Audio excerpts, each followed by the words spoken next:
the trends that I have seen in the nonprofit sector has been a movement from diversity, right? So you might think of that as, the slang I would say is butts and seats, and not really in terms of a power analysis, or looking at, I do a lot of work in the areas of white privilege, and looking at some of the dominant and what have been in the nonprofit sector normative ways of doing business, of making decisions, of identifying leaders, processes, and policies. And I think what we're going to see is an incredible opportunity to do a systemic analysis of the nonprofit sector that encompasses what do we need to do at the relational level, at the interpersonal level around diversity and inclusion. And I like the terminology critical cultural competency, which allows us to think about cultural competency to what end.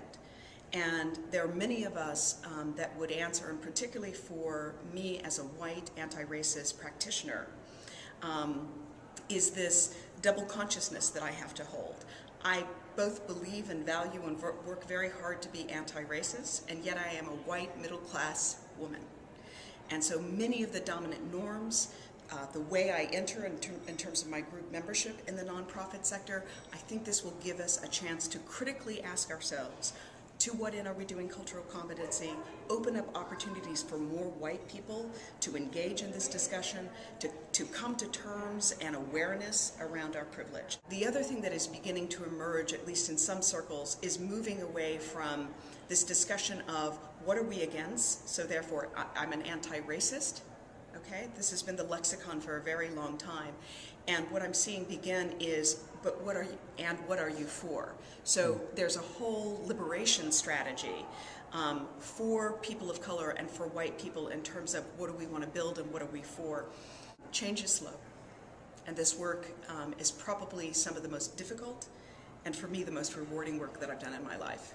So I would say that we need to think about, if we're going to address structural oppression, that we need to think about our metrics.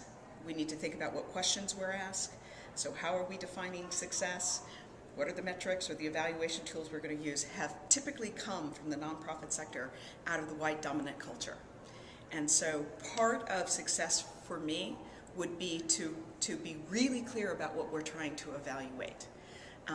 And again, much like I use critical cultural competency as a way to say to what end, then to what end are we talking about success? And for me, as an individual OD practitioner, to what end is social justice, social equity, etc. So as we can see our individual organizations who may be great advocates in the world for other people, as we see those organizations be more humane, be more inclusive, have a power analysis, be able to talk comfortably, and I'm not always saying in harmony, rather in awareness, like we just talked about, be able to confront and deal with differences and leverage that.